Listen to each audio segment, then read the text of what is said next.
Good evening. You're here at the UpSet podcast. Tonight, we are talking about suicide awareness right after this.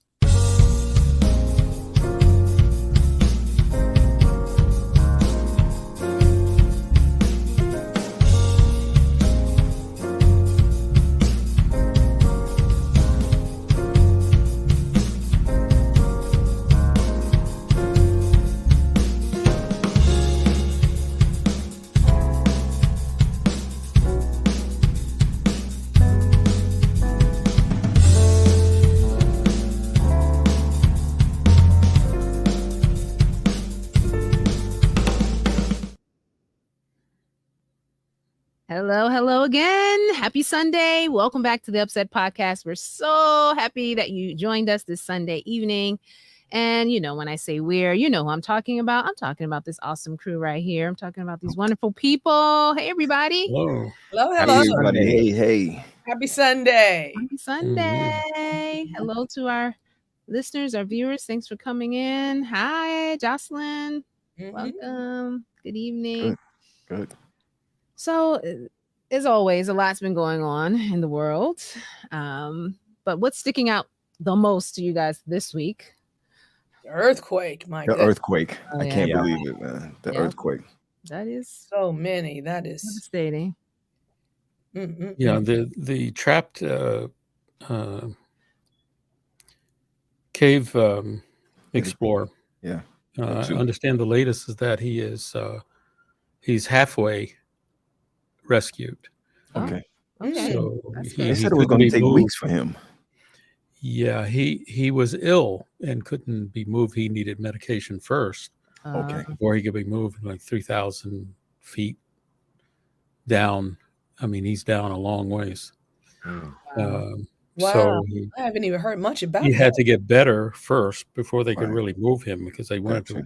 to, the rescuers wanted to move him by a stretcher, but he wasn't able to do that. He had some stomach issues, and so they had to tend to him for that before they could rescue him. But he's halfway home.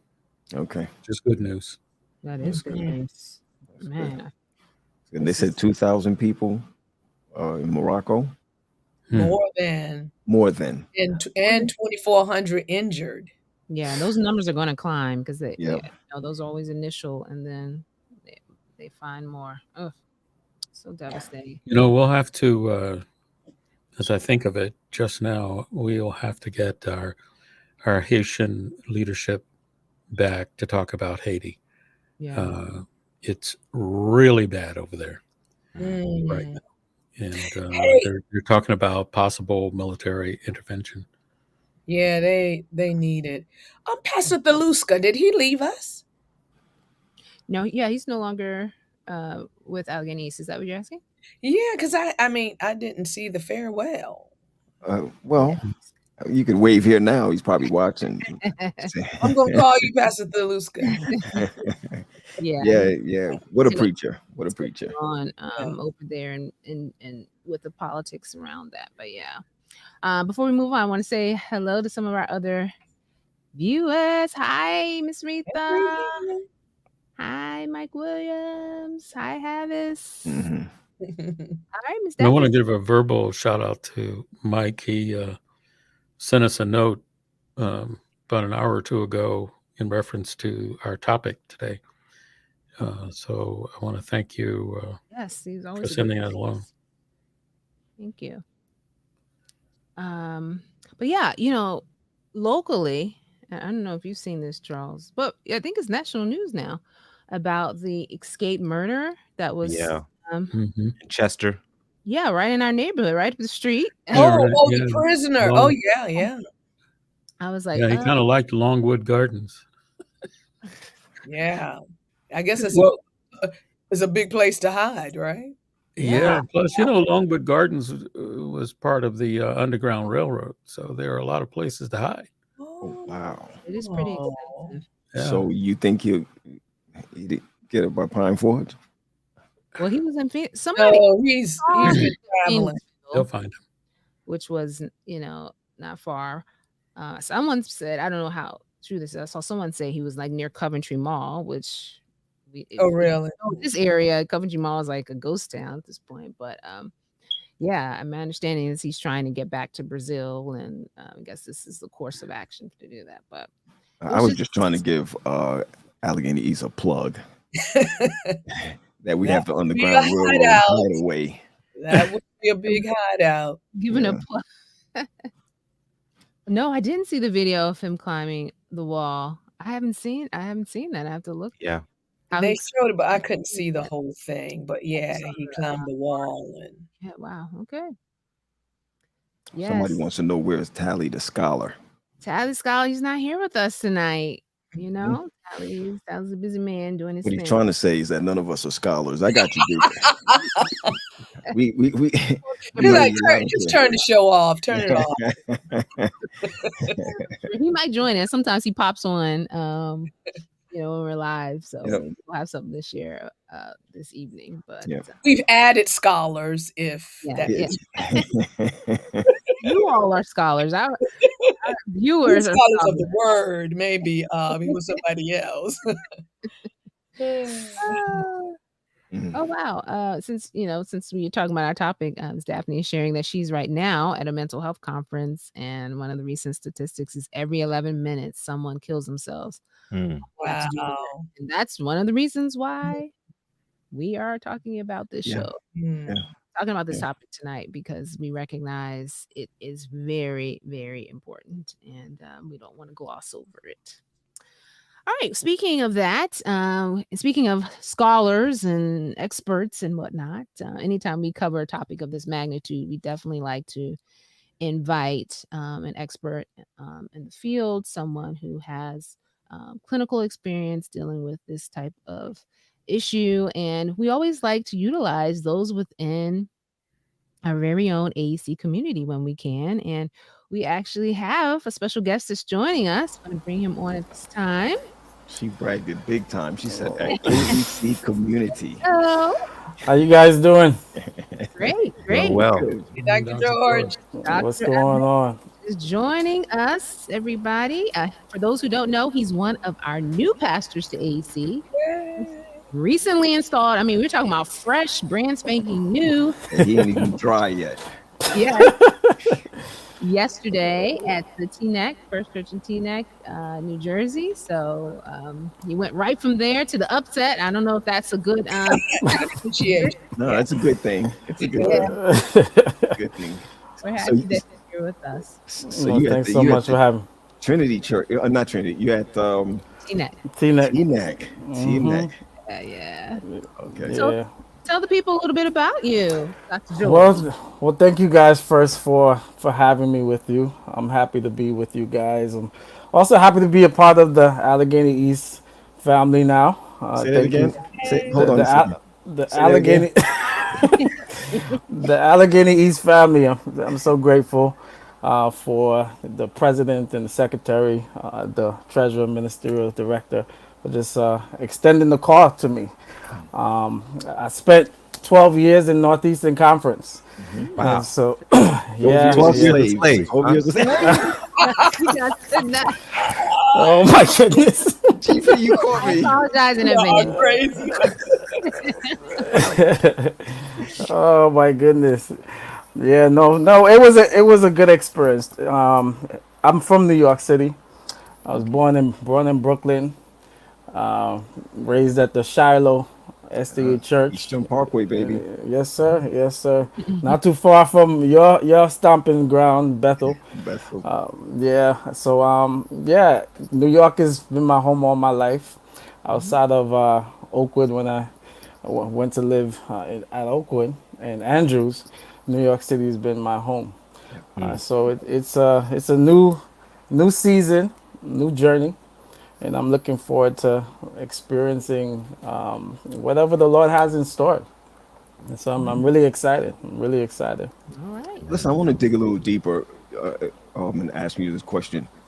What made doctor, and how did you get to the mental health side? Just really quick. Talk to us about that. Awesome.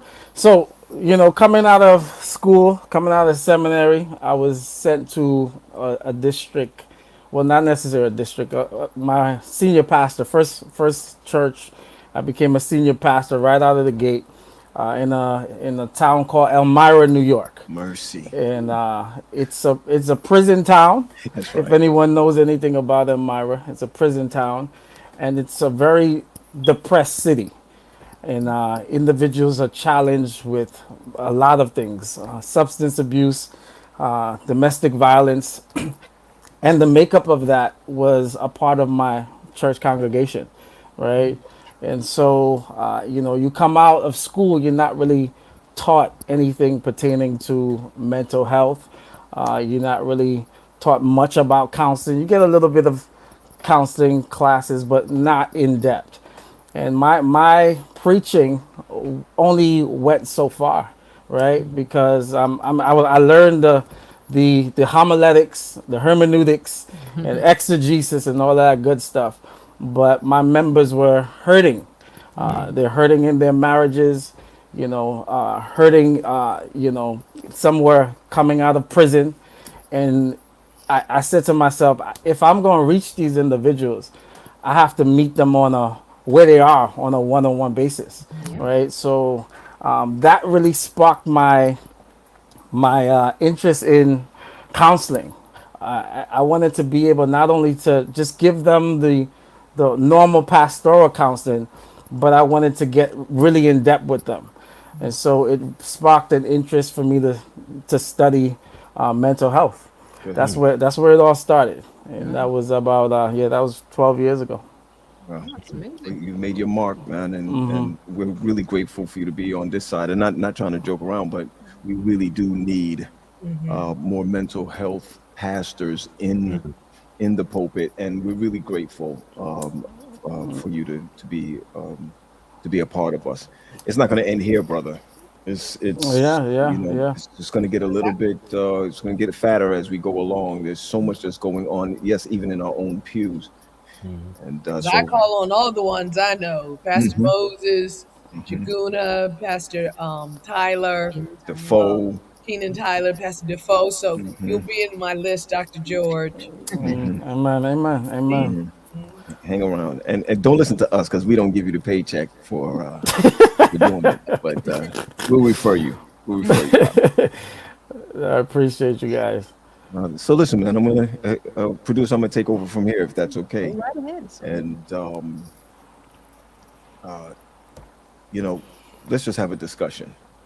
Uh, it's when we're really talking about suicide awareness, but suicide awareness can go anywhere with this conversation. It's a crucial topic. Where what we're trying to do here is to promote understanding, empathy, support for individuals who may be at risk. And sometimes those who are at risk, I'm about to throw it in your corner for a second, but that's at risk. Sometimes we don't even know how to identify what that might be. Yes, we're dealing with mental health issues. We need to be able to break the stigma, especially in the pews, of what the stigma of suicide. We need to look at some of the risk factors. Here we go with the warning signs. We may not touch everything today, but at least for us to be aware of what's happening, and especially how to seek help. I believe that the church need to come together to be a support and influence instead of being afraid to be able to talk about this from the pews to the pulpit. I think that is something that we need to do, and especially with our children, our young people who continue to grow with mental health issues that we don't see that until it's already too late. So we also want to look at a prevention side of it. Now I'm just rambling, so we're just talking about a few things as we go along. But before we do that, let me just talk to my colleagues first, the upsetters, and ask you guys, and I'll come to you last, Dr. George. Any of you know anyone personally, maybe a family member or someone close that have okay, here's a new word because we've learned this: not committed suicide, but die by suicide. I think we've learned that. I think last year or Pastor so. Tyler, I Do we think. know anyone? I had a cousin who did commit suicide. He didn't live near us; he lived away. So, but when we heard, it was just so devastating, and it was like, wow, we wish that help was there. But I do want to make this point, Pat, when you said that we miss spotting people who are hurting. When I was in Virginia, it was a story of a woman, young woman. She was just at church on Sunday, Mm. and either that night or the next day, she drowned all four of her children one Right. by one. Right. And then she went to a bridge and jumped off the bridge. And people's like, man, she was just at church. She couldn't get help. And I just wonder what transpired, at church. Did anyone reach out? Was there, sometimes you come to church and you're untouched. People might just wave at you and you're hurting and that's all you get. So it's really important for us to connect to people Keep, and keep, see keep how that, they're doing. See how they're doing. Dr. George, keep that in mind, what you were just talking about, because we're going to touch it as we go through. And those who are in the chat right now, you don't have to put anybody's names or whoever it was, but even if you're in the chat right now, if you know someone or if you have experienced someone close to you, just put, yes, I've experienced it. Just put it in the chat so that we can all see you. Any one of us upsetters, anyone else? Well, I was thinking, but every time I think about this topic, I go back to the first time I became aware of what suicide really was. And I remember I was probably a young teenager, and I remember we had a speaker. He was a motivational speaker. No, like, he was a motivational speaker, and he was the kind that attracted crowds wherever he came. And he came to our high school, and everybody was coming in the evenings to hear him. He was a great speaker, very motivational, left everyone kind of pumped and energized. And I remember being very impacted by his messages. And maybe a week later, we received news that this gentleman had committed suicide. And I remember saying, what? Like, how could someone who was so, motivational, was pouring life into us, how could he then take his own life? I think for me, that helped me realize that suicide is not something that you can always detect. You can't always see it on the outside. A lot of times people are putting on an appearance to appear more than what they're, and they can even share things to uplift you while they themselves inside maybe experiencing something difficult. So that experience totally shifted how I thought about suicide. So even tonight, as we're talking about some of the things to look for, there are other things that we may think we see that may not be there. So I'm interested to talk more about that tonight because that Yes. really scared me. Oh, so, yep, I got you.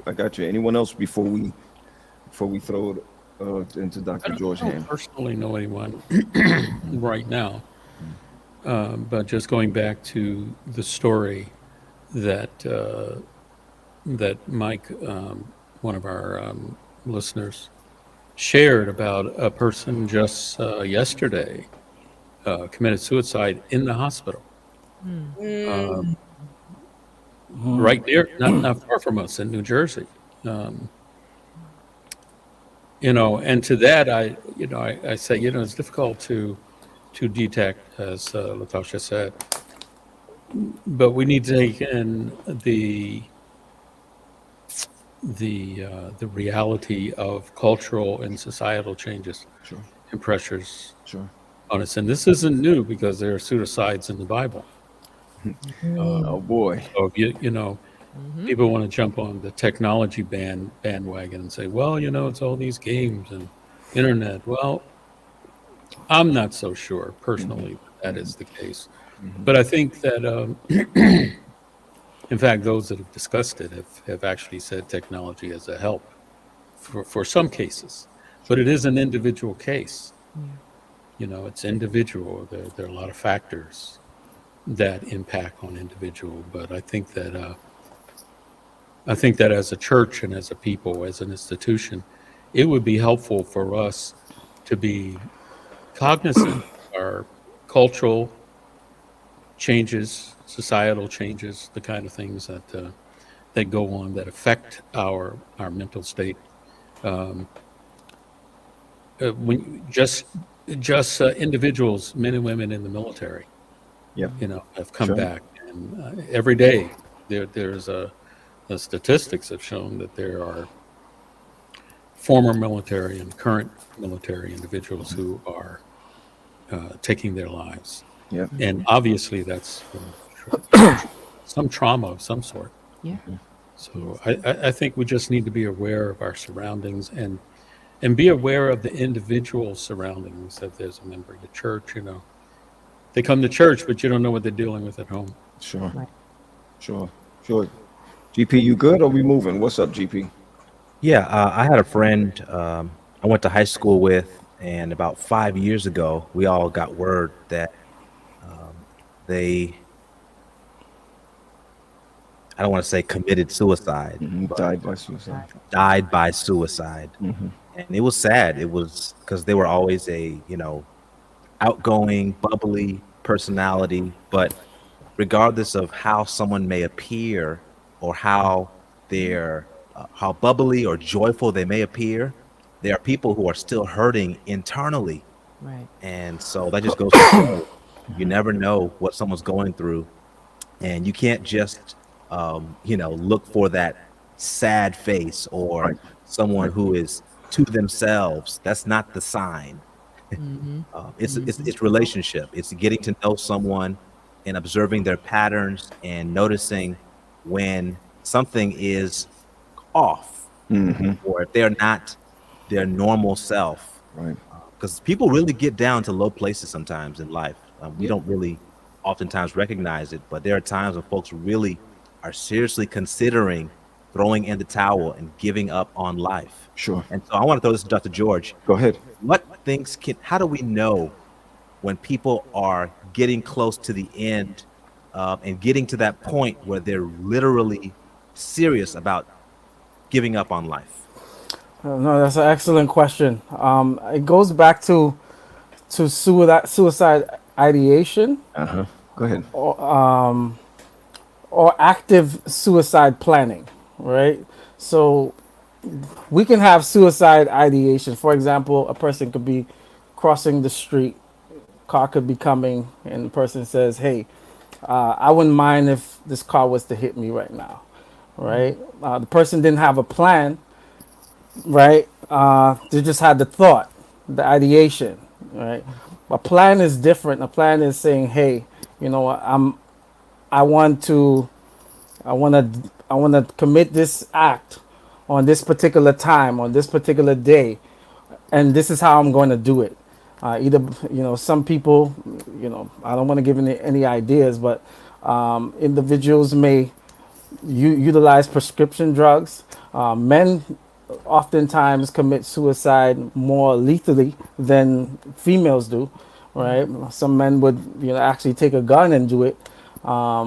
These are all plans, right? So saying, I know the time, I know the day, and I know how I'm going to do it. Those are ways that you can really identify whether the person is serious. Do they have a plan? That's the question that you want to ask when you're assessing whether a person is serious about taking their life. Yeah. I mean, it's making me think because sometimes in conversations, you'll hear people say little things and you're like they may say something like, I don't know how much more of this I can take, or sometimes I just don't know. And you're like, should I be concerned? Like, you don't know if someone's just making a general comment or if it's actually something that they're contemplating. But I feel Right. like it's important for us to maybe dig a little deeper to get that clarity when we Absolutely. hear people make those types of statements. Absolutely. You want to also ask individuals directly, right? You see the warning signs. For example, you may see a person may be depressed. You may have a friend or family member that may be withdrawn. They're behaving a little differently. The way that their parents, right? How they're speaking, how they're talking, what they're wearing. In terms of the season, it may be summer, and they're wearing a heavy jacket, right? You know that something is going on with this person that is unusual. You want to ask the person directly if you have that rapport with them. Are you planning to to kill yourself. Use those language, right? People say that speaking directly might give a person ideas, but studies has shown that speaking directly have saved some individuals' lives, That's right. right? Because once you use the word, do you plan to kill yourself? The thought comes to the person, am I really planning to kill myself, right? So we have to be direct when we're talking to individuals because it's a very, very serious matter. Absolutely. And when that person says, if that person says, yes, I am seriously considering killing myself, our next step of action is to what? Personally intervene or call 911 and report it.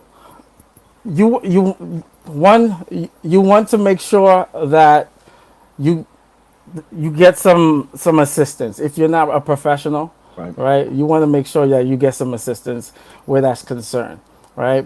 Because you don't want to be the cause for the individual pushing it any further, Right. right? So you want to make sure that you get some assistance. If you're in that place, call someone, call a family member of the individual. Make sure you get a contact information. Who are you close to? If it's a young person, can I get the number of your parent, right? You want to make sure that you also utilize the 911, right? You want to make sure that the person gets some assistance, whether that may be a hospital. You have to act quickly, and take it seriously, right? If they sound like they're joking, don't take it as a joke. Take it as something that is really serious and is about to happen. They have some behaviors that I'd like to share, and you could help along with this.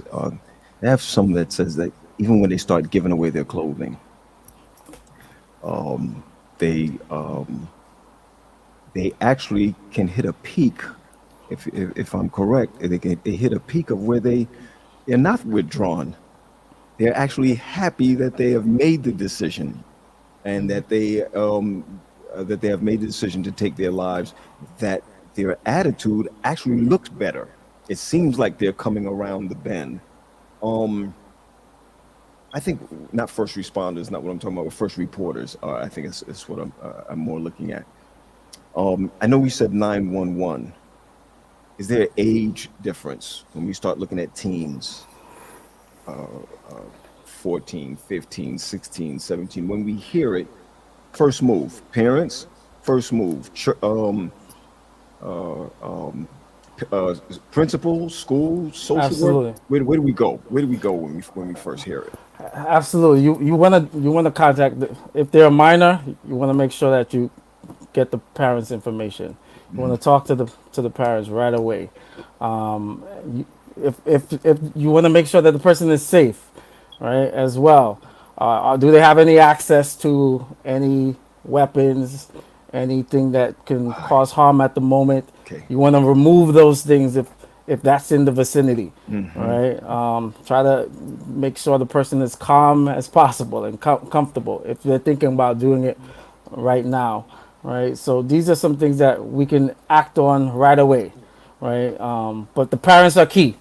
If you don't want to, you don't want to not contact the parents if they're a minor, right? Right. So Rodney had asked a question in the chat because we're talking about, contacting people to help the person. But in the meantime, I mean, I'm sure you don't want to leave them alone. Should you stay with them? Should you make that sure that, like you were saying, no weapons or anything that could cause harm is nearby? But, do you create kind of a little suicide watch scenario where maybe you rotate people being with the individual, or what do you recommend? Yeah, absolutely. If you have the ability to converse with the person, talk with the person, keep them calm, do that. Do that. Use whatever tools that you have, whatever abilities and skills that you've attained. Utilize that as much as possible in order to keep the person safe and calm in the meantime until they get some real assistance, whether that be an ambulance or hospital. All right. See, there's a stigma, I would, Dr. George. That I'm sorry, somebody. There's a no, stigma. I was going to say that Go I ahead. think it'd be helpful for us when I say us, I mean Christ-centered individuals, members of our churches, to truly understand what anxiety is, truly understand what depression is, Yeah. and also to listen. Sometimes people just need someone to listen to them, Mm-hmm. and that's helpful. But with those of us that are within the fellowship, um, should be aware. I think all churches should make it clear to the congregation what anxiety and depression is, because there may be individuals in the church that don't understand what they're going through, Right.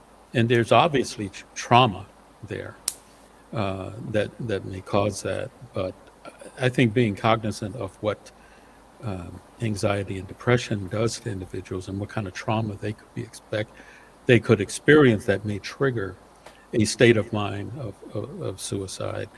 Um, our young people, this is the hardest time for young people in our society.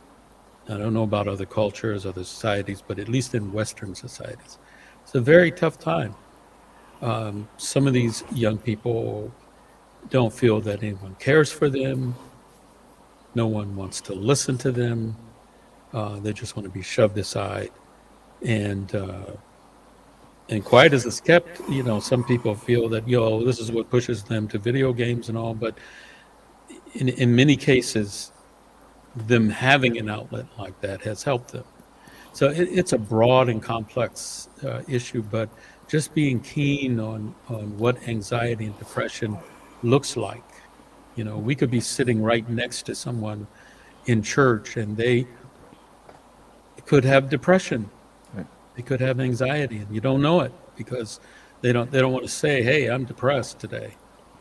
And from a spiritual point of view, uh, how can we address that? As you bring that up, Charles, looking out for it, Chanel brought up this point that anxiety, and she also added depression, looks differently for each person. So, Mhm. sometimes we may be looking for certain things like, oh, that person's always sad or that person's always down.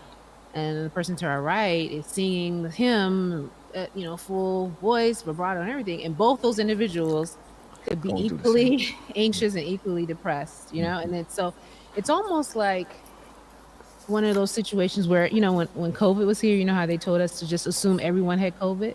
I almost feel like we're living in a time where we just have to assume that everyone needs our attention, some level of attention or some level of acknowledgement, because it's no longer clear cut what these signs look like anymore. I mean, it could be masked. It could be, it could look different ways in different people. Absolutely. So Yeah. moving into a church situation, being able to bring both of them together, um, what would you think would be the first line of defense to be able to uh, bring awareness to a congregation, your congregation? I think I think one of the things that we have to do is speak openly about it. I think sometimes in the church we are afraid to tackle certain topics because we don't necessarily have the expertise. So we're afraid to share. Or I think we have to be open, have an open conversation, create spaces where we can talk with our youth, talk with individuals where they can feel comfortable to converse in a very confidential manner, right? I want to use that word confidential because it's something that sometimes we don't take very seriously. When I say Sure. we, I'm talking about church individuals on a whole, Yep. right? We hear something about someone and we take it elsewhere, right? But in the matter of the church's space, we want to make sure that individuals can trust that when they're sharing some information, that it will stay right where it is. So creating an atmosphere where individuals can feel comfortable to share what's going on with them. I think that's the number one thing that we can do, as well as not just talking about praying about everything. We love to say, hey, Yeah. I'm gonna pray for you. That's well and good, but I need some practical assistance, right? I think be careful because you just got here. Man, it's talking about prayer. It's practical, but no, I get No, you. I'm teasing. I get you though, because the reason why I'm saying that is because there is a stigma that, hey, if you pray, everything it's going to be okay. absolutely. That's So one. and so we have to really be careful with that stigma. But go ahead, give me the next step. Yes, you can pray. I cut you off. Go ahead. Yeah, yeah. I said I mentioned being very open, having the conversation. The other thing too, the study shows that church attendance is actually helps in declining suicide. Right, it shows that it's a coping mechanism for some individuals. Right, so making individuals feel like church is a space of healing Right. is a good coping mechanism for individuals that are struggling emotionally, right? So I think I don't want to get in any problems, but setting making sure that your church atmosphere is not an atmosphere of judgment. Yes. It's not an atmosphere of attack, right? Mhm. But allowing individuals to feel comfortable and feel like they're coming to an atmosphere where they can release their struggles from whatever they're going on in their life is a good start that we can do in terms of making progress with individuals. And I'm so glad you said that because I think that's one of the areas where we can improve on because I've seen it where people were literally down and obviously going through something. And a church member, I guess they thought they were encouraging, would come and say something like, Why are you so sad? Don't God's not pleased when, as Christians, we should be happy. You should, you know that the Lord loves you. Why are you letting things get you down? It's almost shaming them for Right. experiencing human emotions and even putting into question whether they really have a great relationship with Christ because of how they're handling a particular Mhm. challenge. And so I think we have to be careful sometimes in trying to encourage people that we're not making them feel worse about We how can they're be feeling very like they go judgmental, through. Yeah, we can be very very judgmental. judgmental. Not The just in church, church though, but also culture the wise. lingo, even at work. I mean, I think we need to also look at what does normal mean. Right. He's not normal. He's not acting. He's not talking normal. What's normal? What is normal in the context of your environment and their household and perhaps some trauma that they experienced perhaps years ago. Many times people experience trauma years ago, you know, many years ago, and they've been carrying this trauma in the background for so long, and then it raises its ugly head, and here you're looking at their normal. Hmm. I think normal is somewhat of a myth in a way. Uh, you know, what's normal within the Christian environment, we have decided what normal is. And if you step outside that, you are not normal. You are abnormal, or you're of the devil, or you're influenced by, Right. the adversary. And we need to be very, very careful about not being judgmental. Yeah.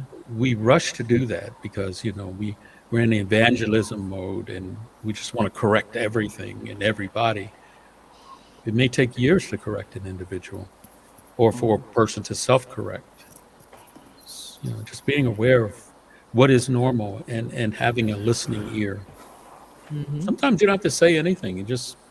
Person just needs to tell you what's breaking their heart and what's Right. what's breaking them. Hmm. And you may not have an answer, but the fact that you're listening might help that individual. And let me just add this too, and put it in your lap again, Dr. George, that we're handling this. We're talking the majority of the time that we're talking about this. We're talking about it from someone who has a problem or going through an issue. There's of course anxiety. There's depression. There's bipolar. There's Mhm. schizophrenia. There's I mean we can go down the line as Mhm. far Mhm. as we can take it. Sometimes we have people like this who are in our schools or in our churches, and we literally say, okay, they're crazy. In our homes. In our homes. Sometimes we don't see all of these things. I added this. We don't have to jump all over it, but also the culture that you're in. Some of our cultures won't stand for suicide. You talk about suicide in our culture, they'll tell you, come back to me when you're serious. You know, so there's some. Um, I believe that we need to build a supportive environment, and where you can speak free. And I'm not just talking about children. I know we started talking about children and youth, etc. But remember, when we start looking at people like Robin Williams, who will do an interview and will brighten your day to find out that he was struggling with sickness. Right, right. Remember, so that we're looking at a whole different part now, where someone feels sick, so they feel like, okay, I don't want to be a burden on my family. I don't want to be a burden on. I don't want to go through the pain. So there's a wide gamut of it. And here's what I want to throw in your lap. I pick up the phone and I call for help. What happens next? Yeah, excellent question. When we call a suicide hotline, oftentimes we can call anonymously, right? So that means that individuals don't need to know exactly our name and things of that nature. What you're gonna get on the other side is someone who may try to calm you down if you are planning to commit suicide in that particular moment. They'll try to make sure that you're safe, and you can have an open conversation with them. The fact that you're reaching out is a good sign, right? That you are seeking help, and they're there to help you. They're there to get you assistance at that particular moment, right? And it's 24 hours as well, right? So you can call at any time, and you can get the assistance that you need in that moment if you don't have access to a therapist at the moment who may not be available, or maybe on vacation, or maybe in bed, right? Because it could be at a time where the person is sleeping. Sure. An individual can make that call, and you can have someone on the other line that will be available for you to give you the assistance that you need. Dr. George, can I ask this real quick? I know we're going to another place. I had this experience before. One of my members called me feeling suicidal, but did not want me to reach out to the prevention line. I did it anyway. Is that the right thing to do? Right. So that's a good question. In It depends on what capacity you were in, right? For example, if you're a mental health therapist, it is your duty, right? You have to report. You're a mandatory reporter. So no matter if the person says, I don't want you to do it, you have to do it, right? So in your situation, you were looking out for someone, right? And I think I think in that situation, you use judgment, right? I don't want to give a blanket statement for every situation, but you have to use your judgment and know that the person's safety is of importance, right? And so you have to act accordingly based on the particular situation. As a pastor, I felt that I wanted to keep the person alive. Like I did want it to keep them safe. But what if they're not speaking to a leader and it's just a family member or a friend? What should that person do? The victim to be is sounding very suicidal. They're calling you because they feel like they're about to commit suicide, but they don't want you to call the prevention line. What do you do? The prevention line, or to call for assistance in terms of hospitalization.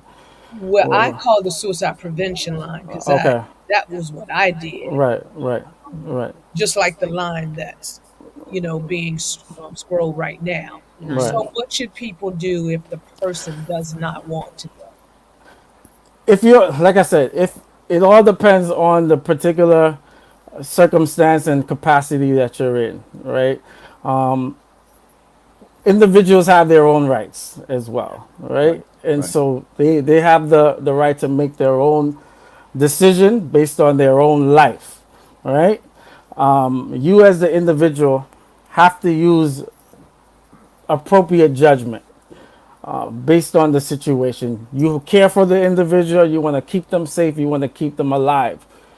I believe that you have to act accordingly based on your own judgment. Like I said, I don't want to give a blanket statement out there Mhm. for people to just, if someone is talking about suicide, you just pick up the phone and start calling someone, right? Without assessing the situation appropriately. That tells me then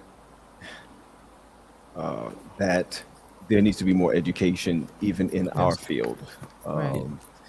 Um, and you don't need to get a degree, but as Some far as a steps. degree is concerned, but at least there need to be steps that's out there so that we'll be able to identify.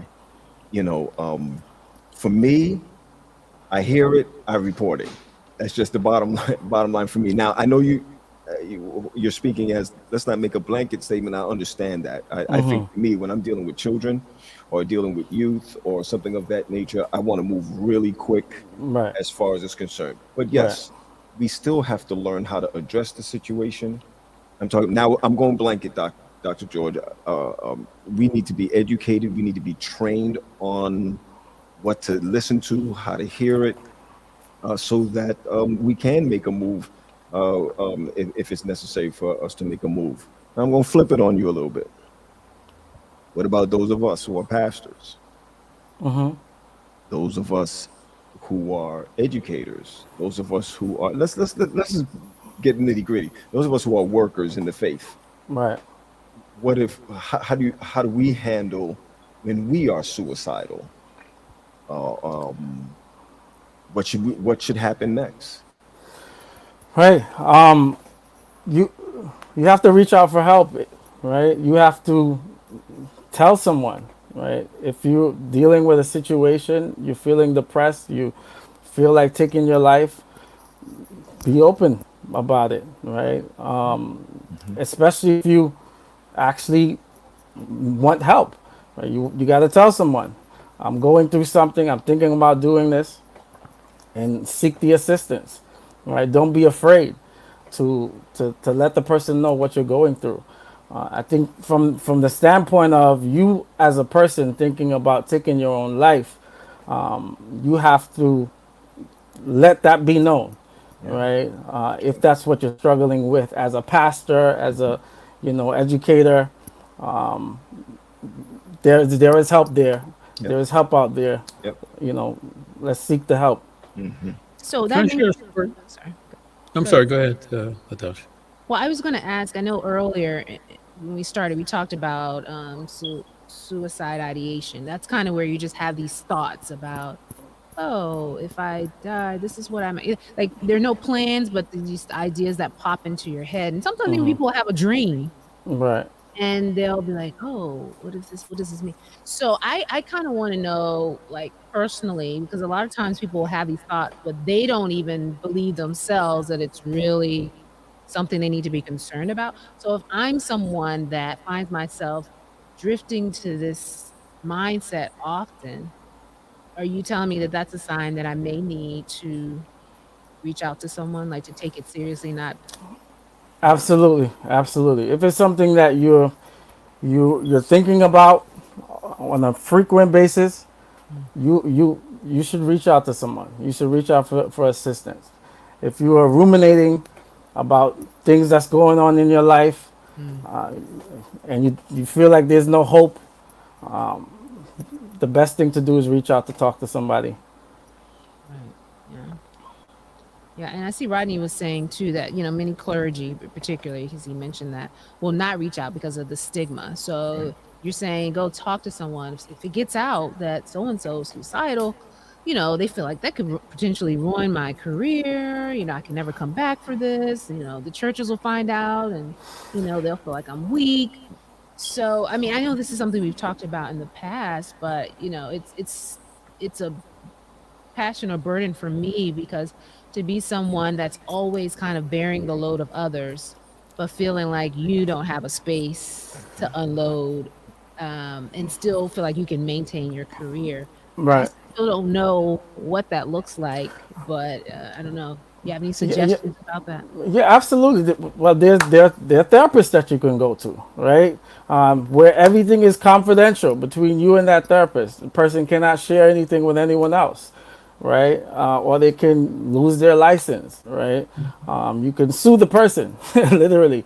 All right. So there are places that you can go as a minister that whatever you talk with that person, it's confidential, right? So I think that's the best route to take. If you feel like your job is in jeopardy, and I think I think it's a shame if you feel that way, that you're struggling, you're depressed, and you don't have the space to in your profession to seek help. I think that's an issue in itself. It Right. might be a systemic issue, but it's definitely an issue, right?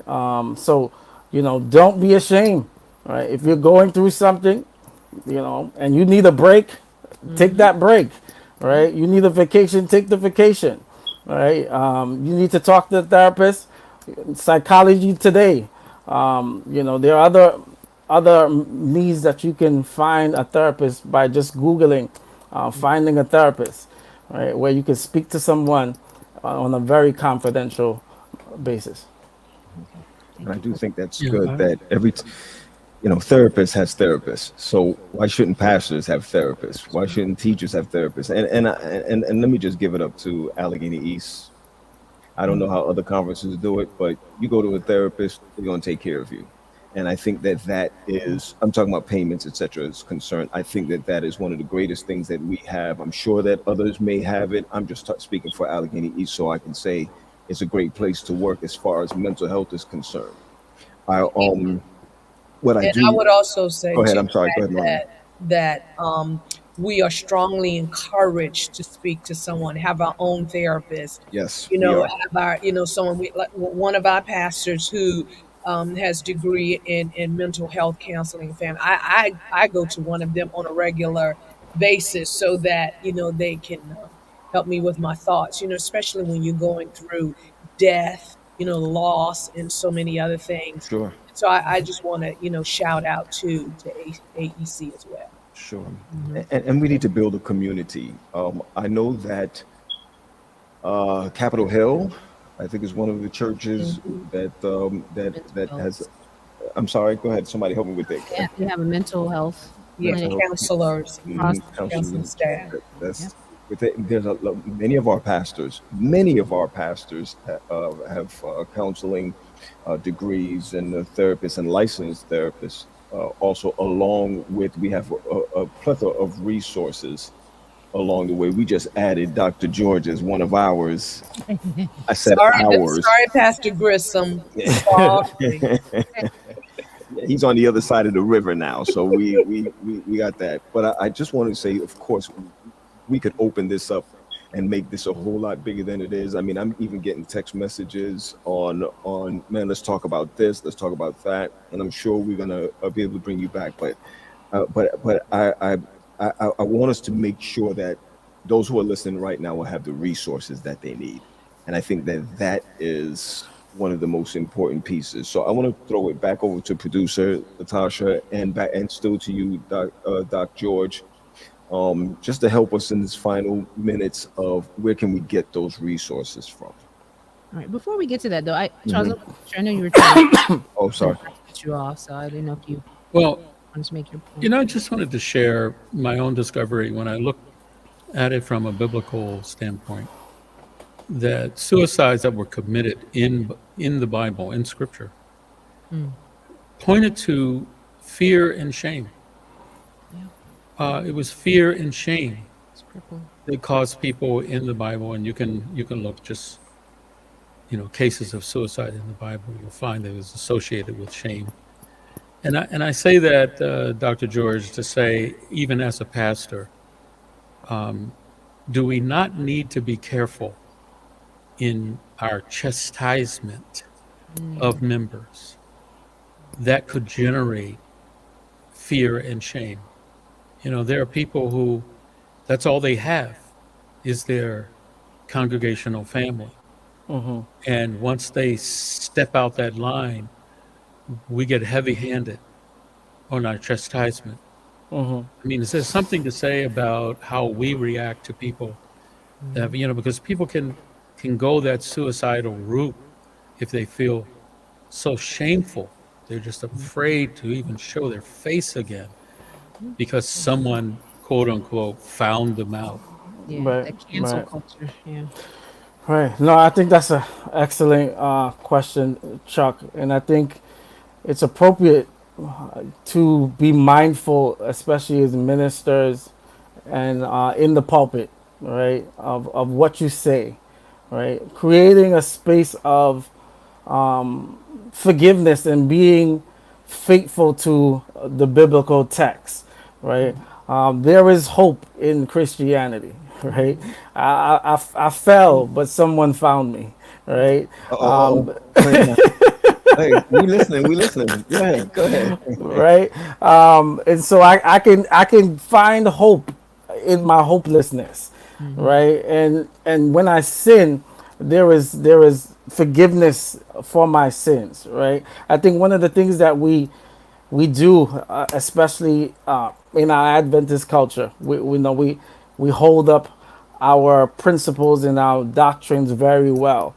But one of the things that we struggle with is the word called grace, right?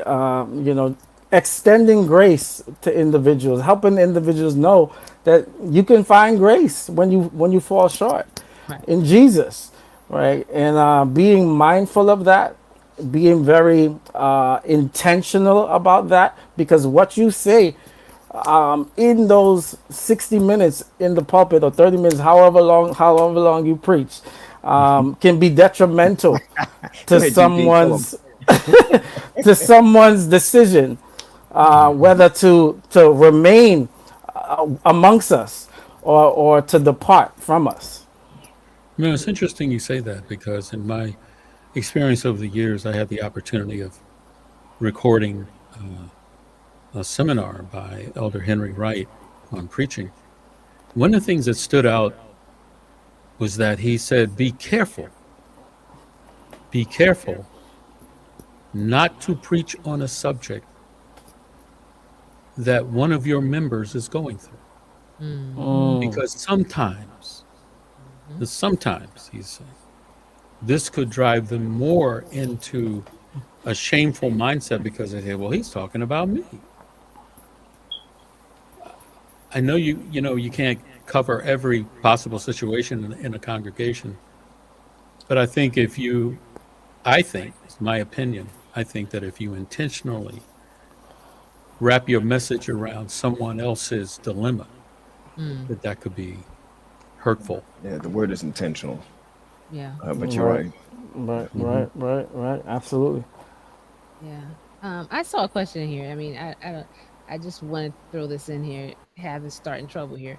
But he asked this question. I thought it was interesting. Should members know if their pastor is seeing a therapist? I don't think that's anybody's business. I mean, if a pastor wants to say there, but that shouldn't necessarily be disclosed. But I want to know what you guys think because, you guys are pastors. Do you feel like you need to disclose that to your members? I mean, No, I do it though because I promote it. right. I was going to say that's In that case, I do it because because I you want promote to. it. Okay. But I'm not going to sit up there and tell my members, this is what we sit here and talk about, and this is where not even the time frame that I spend, whether it's monthly or whether it's 2 times a week or whatever. I don't even. I just encourage that people should, and so I use it as that. But the blanket answer for me is no. No. Yeah. I'm with Pat. I feel the same way. They don't need to know, but I do it. I promote it, right? And so I said, listen, I would see a therapist as well, right? I have my own therapist. I'm a therapist and I have my own therapist, right? I'm a pastor and I talk to somebody, right? So I think it's a good practice to be transparent with your members to know that it is okay. and Right. they may look at it as, if pastor is seeing someone, Right. and he's supposed to be the spiritual leader, quote unquote, right? I can see someone too, Right. right? Yeah. That's right. I agree with that. Yeah. Okay. So Pat, I know you talked about some of the resources. Right. There was something. I know we shared a statistic about how suicide is growing in our younger age groups. We're talking about teens and even younger. And some of us as parents don't really know how to have those conversations with our children. Sometimes we think it's, oh, these teenagers, and we make excuses for that age group. We just don't understand, but we don't take the time to be intentional about having dialogue with our children sometimes. So I wanted to share some tips for starting the conversation with your child, if you don't know how to. But the key is that you need to have it now. Like, don't delay any further. Don't wait to have this conversation with your child, and be intentional about the time that you do talk to them. I know sometimes people will say, I do it. We take a walk after school, or right, when they're brushing their teeth or doing breakfast. You probably know what time is best to talk to your child, but make sure you choose a time. And when you're bringing up the subject, remember to speak calm and, like Dr. George was saying, pretty straightforward. Like, let's not beat around the bush and be vague about what we're trying to find out. And then be very observant about how your child is reacting to the question, the line of discussion, because that can be very telling in terms of where their mindset may be. And then, of course, this is hard for us sometimes as parents, depending on how they respond. Listen openly and let your child tell you about their feelings and worries. Sometimes as parents, we go into trying to fix it. No, baby, you don't feel that way. No, let them talk, let them get it out. But if talking is difficult, maybe ask them to write something or share an example. But the key is that you want to hear what your child has to say, get them comfortable talking to you about how they're feeling. It's so important, because we see this happen in so many families where the parents were like, I didn't even know my child was experiencing this. I didn't even know my child felt this way. They may leave a note later on detailing all of these things. So I think it behooves all of us, with children or those we interact with, to have these conversations and feel more comfortable doing that. So those are just some tips I wanted to share. Um, Also, um, our relationship ministries department, um, led by Dr. David Defoe. Thank him for recommending Dr. George to us. We also have some resources on our website. Visit ac.org/suicide. Oops, sorry. Um, and so you can go there and get some more resources, even see places where you can go in your area to get help. And I put that link in the chat on both Facebook and YouTube. So those are some of the resources that I want to make sure that you're aware of. I know, Dr. George, if you had any more you wanted to share, we'll give you a chance to do that. Okay. Yeah, no, absolutely. Thank you so much, Tasha, for that. I also wanted to just give you some quick warning signs, just so individuals could think about that. Individuals talking about suicide, giving verbal cues, self neglect, pay attention to some of those things. Individuals' mood changing and worsening. If they experience any sudden loss, maybe in their family, you can pay attention to those individuals as they might be grieving. And suicidal planning, obviously, we talked about that earlier.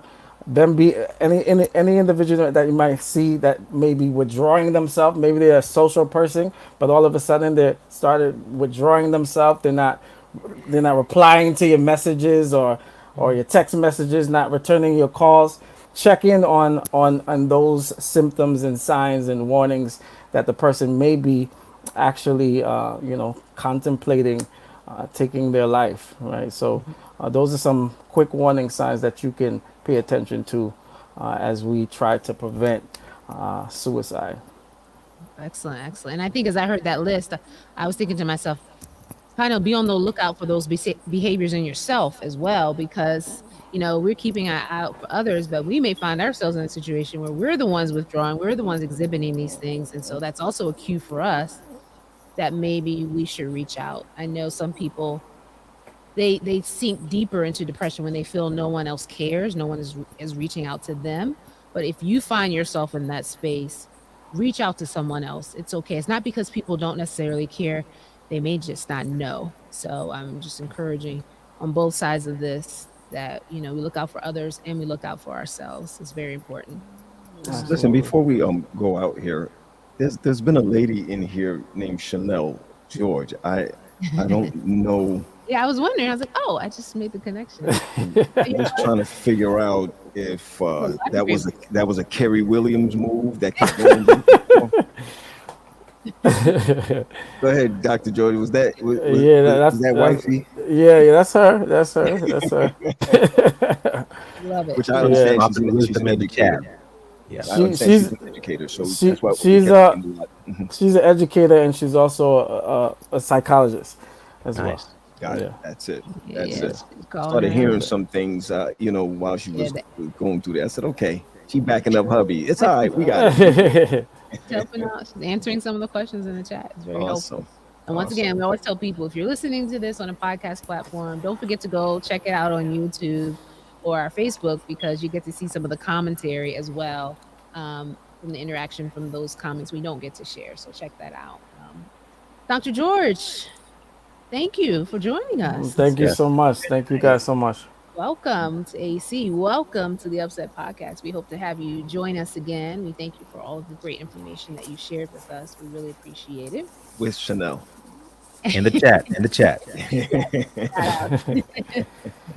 To Wifey as well for all that she offered to the dialogue and to others who were, some of you are well versed in this area and we're sharing as well. And we thank you.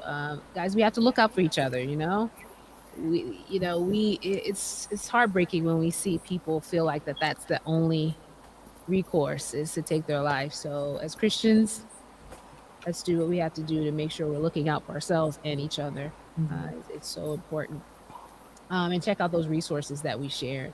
I do want to let you guys know the UpSet store is still in effect. If you are anywhere in the vicinity of the conference, you can pick up your gear right at the conference office. If you want to do so online, you can go to our website, visit ac.org/upset and get your merch. Our next installment is going to be going towards getting some of the items off of our school's wish list. We shared that with you for the month of August.